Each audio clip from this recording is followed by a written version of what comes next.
Ladies and gentlemen, welcome to yet another video. I'm TheXploder, and sadly today there's no joking about, because we are talking about some serious bits involving Lorcana, the future of the game going into 2026, and heck, even touching on 2027, Season 2 of DLCs moving into Season 3. There's a lot of news, a lot of things to cover, a lot of opinions that have been floating online. You may already have yours, and you already may know some of the things we're going to be talking about. And because of how contentious it is, I'm going to have to do this video a little bit differently. I've had to take notes, I've got references to look at as we go. But we're going to get to my opinions on what's going to be happening with the future of Lorcana, and where I stand with it all. Before we get into any of the really big details, I want to state this first before we go any further. Everything that I say in this video is based off of information that I've been able to gather, or opinions that I myself have. I can only represent the opinions of myself in this video, judging by the information we have been given by Ravensburger. By no means do any of my criticisms or opinions mean to incite any malicious intent, mean to cause damage to anybody, hurt anybody, or anything along those lines.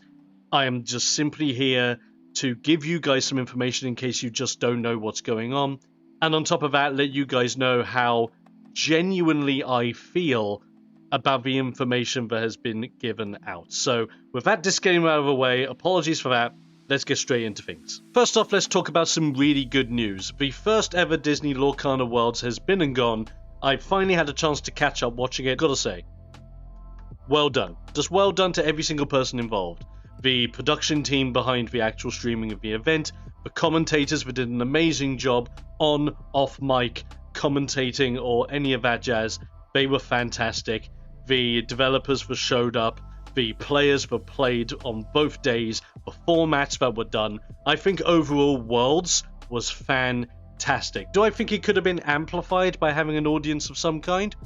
Absolutely, but for the first ever Worlds, and for what it was a brilliant show, a fantastic display of the players and everything we love about the game, and I need to shout the praises for that. It was brilliant. Well done to everyone involved. And as a result of Lorcana Worlds, we now have information governing the next season of Lorcana and the next season of DLCs. A lot of people have been waiting for this information, including me, because I missed out on going to the UK-based DLC the last time it was around, simply because it landed on my birthday weekend, and I kinda had things planned out.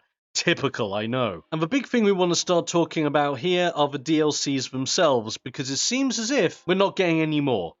And it's one thing not having many more DLCs. It's another thing where the DLCs we do have just seem to be very badly spaced.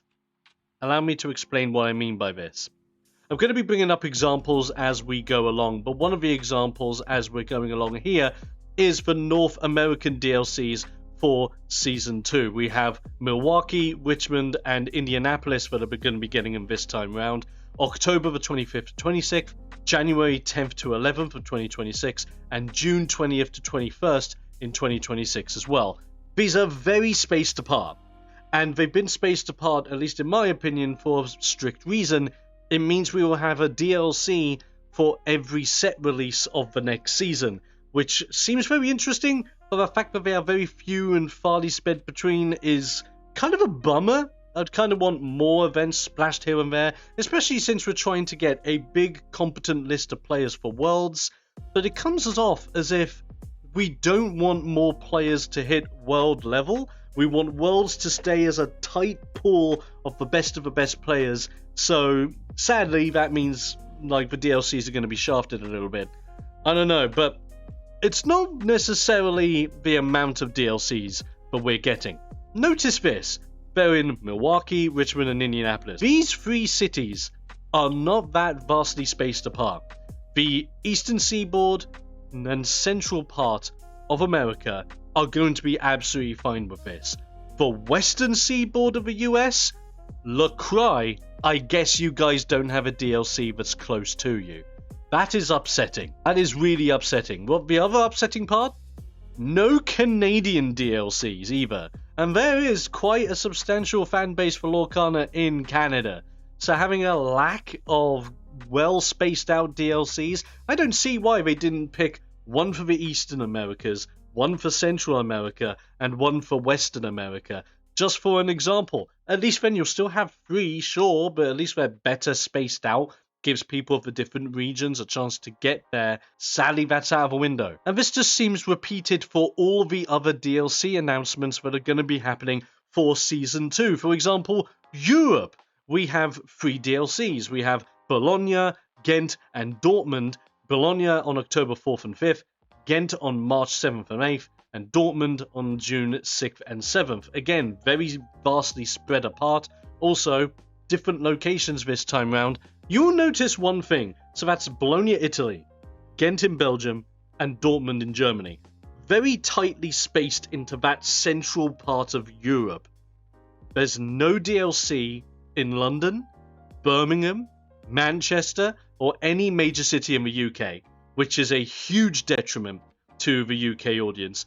And for anyone that says, oh, but you can afford to travel there, not all of us can. And we're talking about 3 areas of Europe, which some of my local lot have apparently known, can be very expensive to travel to and stay in. So it's a huge barrier to entry financially if you want to end up getting here. Also, having a DLC not necessarily in the UK isn't the problem. We could have it in France. France is a brilliant central location and an important location of that because you also have Disneyland Paris. Not to say you'll host the DLC at Disneyland Paris, but you can have it in Paris somewhere. It's a major city and it's a good central spot for Europe, the UK, you name it. The spacing of this just seems weird. The awesome thing about all this, however, is that China, Japan, and Australia are also getting DLCs. This is great. They are the new markets on the block for Lorcana. So the next time we have a Worlds will feature players from China, Japan, and Australia, which I think is brilliant. There's more people coming into the game. Why not get them included? On top of all that, we're also going to have a couple of DLCs in Brazil, which is another awesome thing. I'm loving that new regions are getting DLCs. I just feel there's too much of a focus on the new regions getting plenty of DLCs, and the old regions apparently getting shafted when it comes to DLCs. Their placements, their time frames, it just seems very mismanaged and all over the place. But that information involving the DLCs is coupled by the most recent lorecast. And by the most recent lorecast, I'm talking about the lorecast that was broadcasted on the 3rd of July this year, not that long ago. I'm recording this video on the 4th of July. By the time you guys watch this, it'll be a couple of days later because I have my uploading schedule. But I wanted to wait to see if there was going to be any information added on top of what we already know from the lorecast. Was anything going to be altered? Was anything going to be announced or changed about? Now we have our summary. Thank you very much for waiting for Dentis in the Lorcana Reddit for this post that was made. Let's go over it one by one. First things first, no additional DLCs for Season 2. A lot of people are bummed. I'm also personally bummed, but I understand why. These DLCs would have had to have been booked, I would willingly say halfway through Season 1 at the beginning when DLCs were starting, and you have to book these venues so far ahead of time, get the dates right, think about do we want them to align with this set, or this set. There's a lot of head games and work that needs to be done to get these DLCs placed, so not having any more additional DLCs is a bummer, but I was expecting this to be the case. Season 3 will start shortly after Season 2 with the next rotation. This is a good thing. This is probably one of the better things to come out of it. It does, however, come off as if Season 2's going to be a quick, brush it under the rug kind of season, which is a little bit scary. If this is going to be a speedier season, then hopefully it's going to be fixed by Season 3. But then the problem there is, with the next topic on the summary saying there will be additional DLC events in 2026 as part of Season 3, this means we're talking about sets 13, 14, 15, and 16 from 2026 through to 2027. But that's a long way away, and you're telling us we have to wait a year before we get more of what we were expecting right now. That's a big youch for a lot of people. But yes, with the seasonal rotation bringing in Season 3 and the more DLCs coming into 2026, if anything, I'm more interested to see what Season 3 is going to bring DLC-wise in comparison to Season 2, because Season 2 is kind of right now. Season 2 events remain at the 2048 main event player cap. Bit of a contentious conversation to be had here, but at least in my personal opinion, sad times. And the reason why I say sad times is this. The first run around when it comes to doing DLCs, worlds, etc., especially when you're a brand new TCG on the block, underestimating your audience and player base makes sense, because you just don't know how popular your game is going to be. And your game may be popular on a local game storefront or a kitchen top, tabletop, very, very local, very, very casual base. But the competitive side is up in the air. You just don't know how competitive the game is going to get. Luckily, Lorcana has become pretty darn competitive. It's been really fun. I've really enjoyed the competitive side of Lorcana, which is something I wasn't expecting to.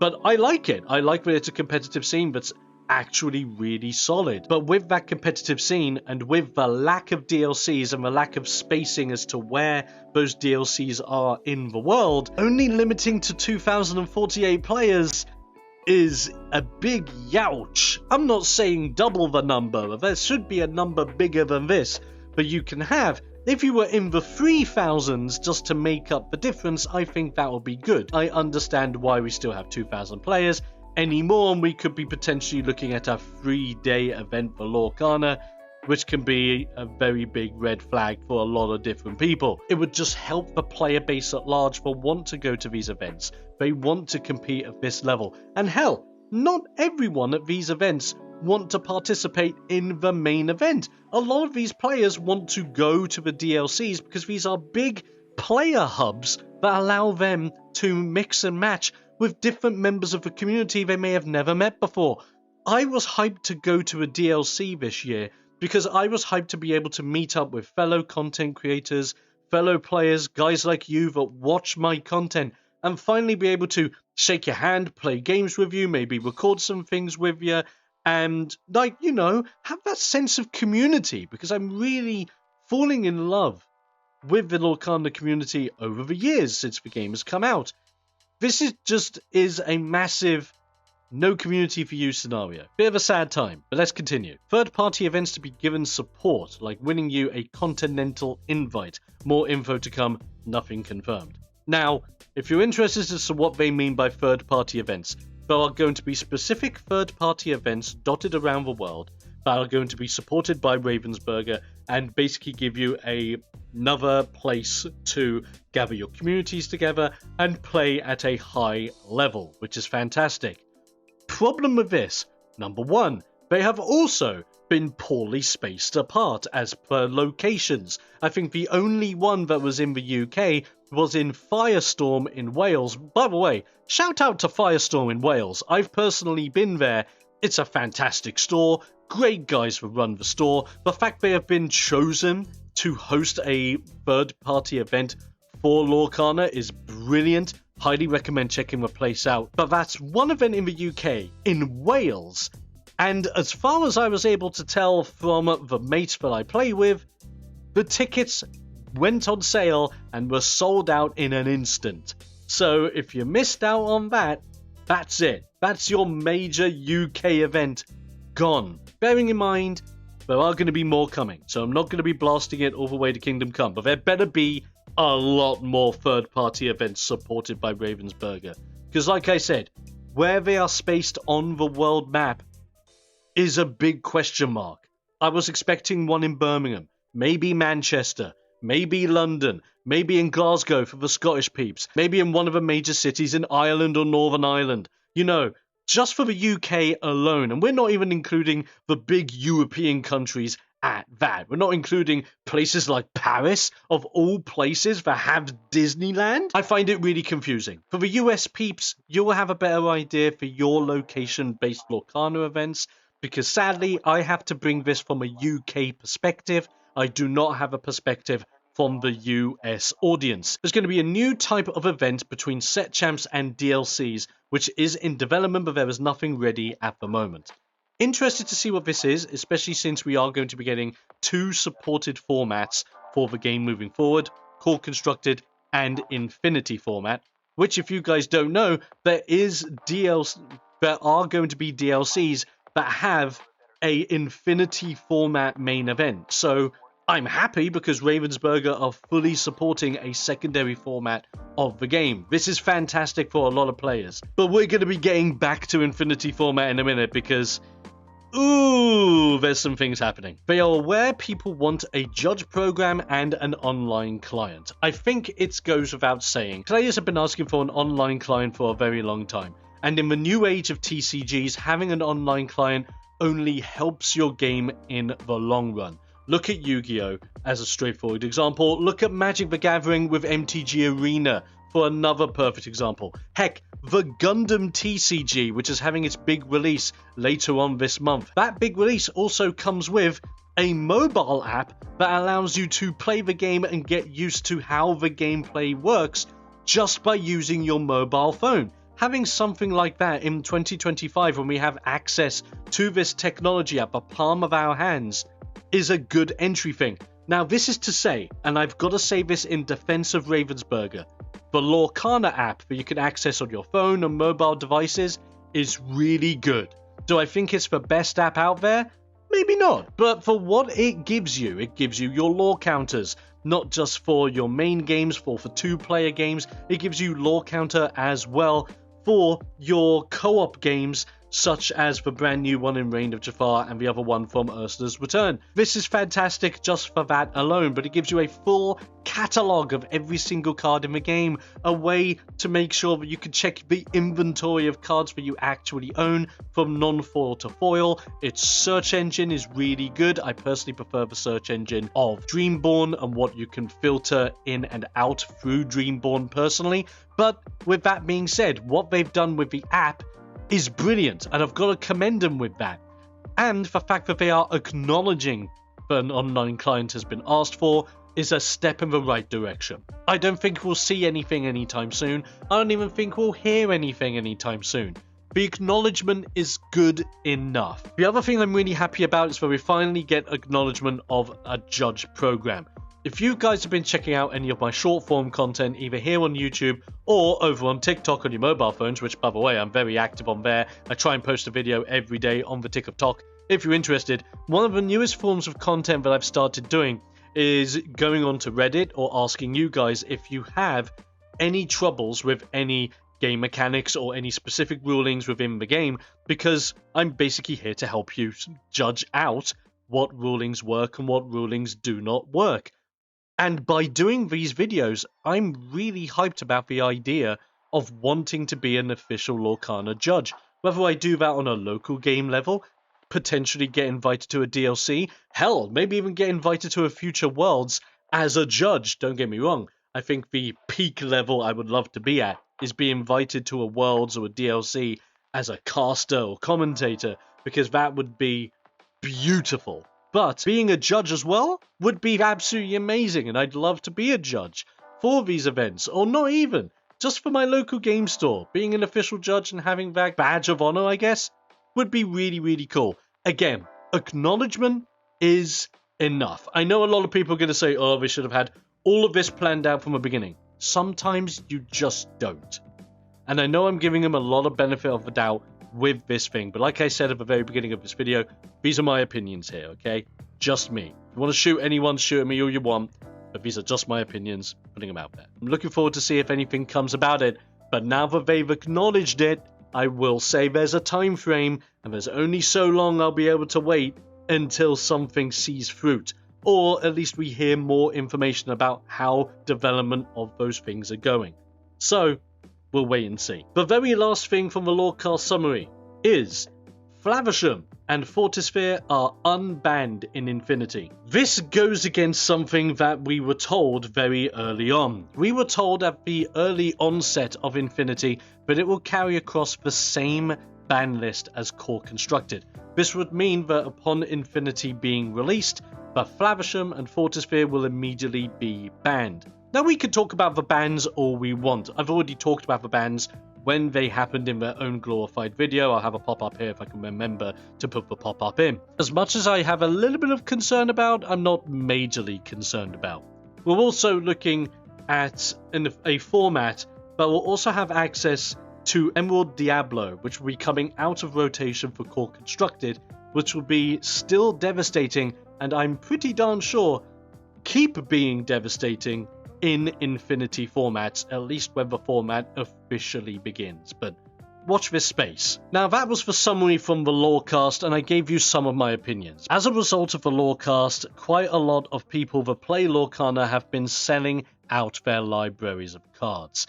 This is also including some content creators from what I have seen, and of course, if you're selling out your product because of what's been announced and you're not satisfied with it, and this is a deal breaker for you, I'm not here to say that's a bad decision. You have to make a decision for you. The main thing I want to bring up here is where do I stand on all this and what's going to be happening with my content moving forward with the news in mind. Am I selling out?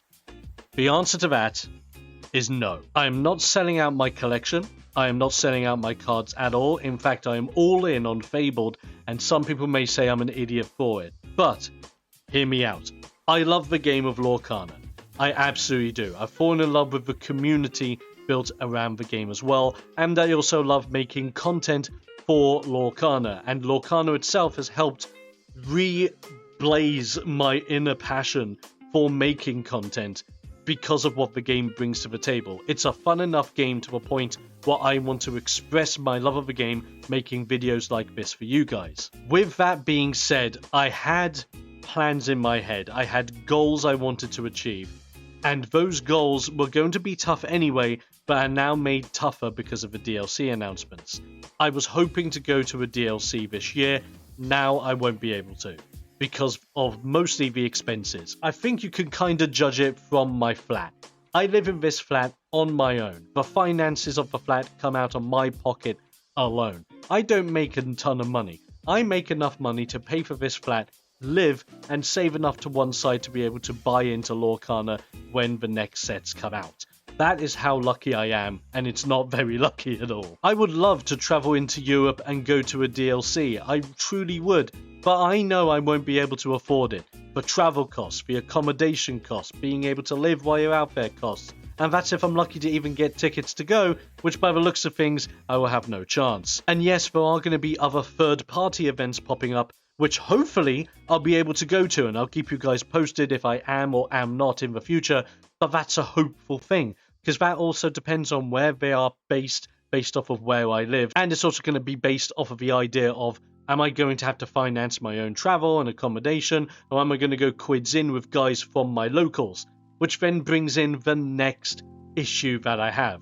With the amount of people that are already declaring that they're going to move on, sell their collections, move on to other TCGs, or just stop in general, this has also bled into my local game store, or LGS, where the other day, after locals, we were talking about everything that got announced, and we were looking at each other, and some of us, quite frankly, just came out saying, I don't know where I am going to be with Lorcana after Reign of Jafar set championships. That's disheartening. And I'm also disheartened because of the LGS themselves.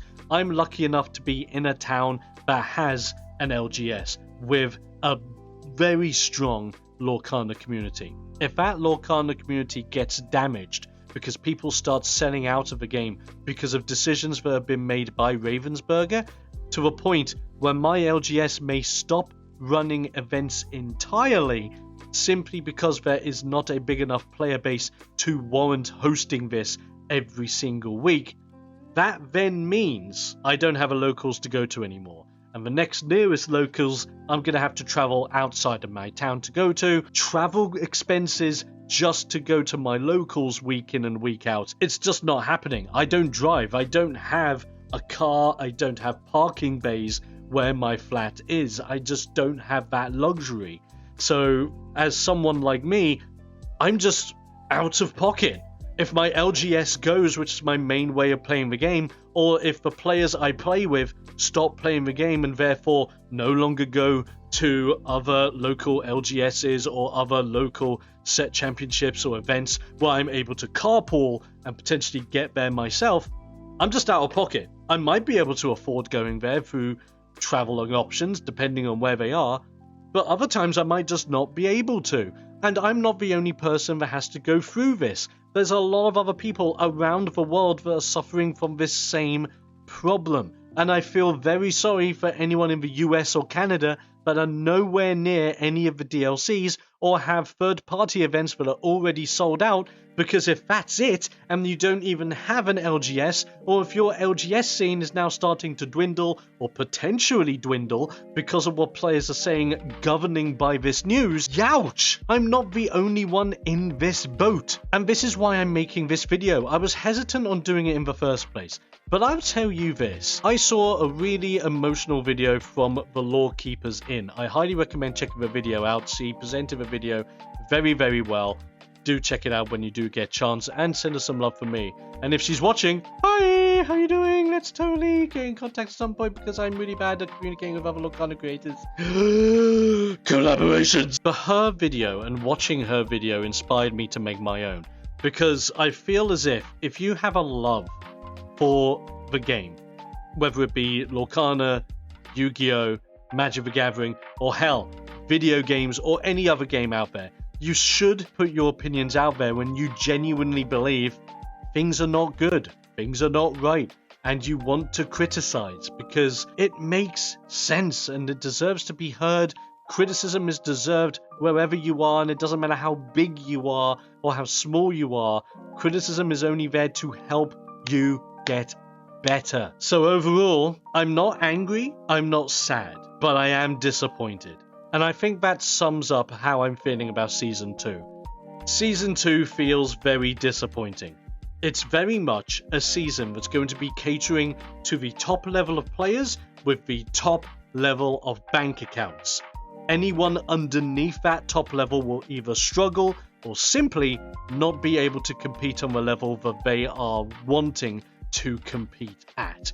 And this is also bearing in mind, I'm targeting the competitive players here in that statement. But for the casual players that also want to go to these events to try their luck, have a fun time, meet up with people in the community, you're out of pocket as well. Because now you've got to pay God knows how much to travel outside of your state, outside of your county, outside of your city, outside of your country, just to be able to go to one of these events. And that's if you even enjoy it. That's if you're even able to afford the travel, the accommodation, the looking after yourself. It's a huge money sink and a huge barrier to entry for everybody that isn't already making money. I'm very sorry if this hurts anyone or offends anyone. Lorcana has quickly and suddenly turned into the money game. I'm not made of money, and not a lot of people are made of money either. This is a step in the wrong direction. It should be community first, money second. Yet again, I guess the House of Mouse always wins. But like I've been saying multiple times throughout this video, and I apologize if it's been a little bit ranty or a little bit all over the place at times, but I didn't want to script this video too much because I feel as if I should give my honest and open opinions just out there for you guys to watch. If I didn't do this, I would feel like I would be doing myself a discrepancy as well as you guys, because I'm not being genuine at that point. And I'd rather you see me at my genuine than see me being fake and ad-lib and all that jazz. That's everything I've got to say about what's happening with Lorcana moving in Season 2, 2026-2027. Let me know your thoughts down in the comments section below. And if you are interested in more Lorcana action moving forward, be sure to subscribe, share with your buddies, and let's join in the fun together. I've got more fun videos to come with more card highlights, deck profiles, even some wacky combos to look forward to as well, and I can't wait to make those videos for you guys and keep things going. Bear that in mind, I'll be keeping an eye out on the news, and if I feel like there's anything substantial to talk about, I'll make new follow-up videos to go over that news and to let you guys know my thoughts as they change and my criticism as they change as well. With all that being said and the waffle finally being over, I'll be seeing you guys on the next Lorcana video. Until then, stay safe, stay awesome, most importantly, stay explosive. And I'll be seeing you guys next time. And I promise next time as well, we'll have a little bit more fun with my intros and outros, because of how serious this is. Didn't want to go too hard. I hope you guys understand. Catch you next time.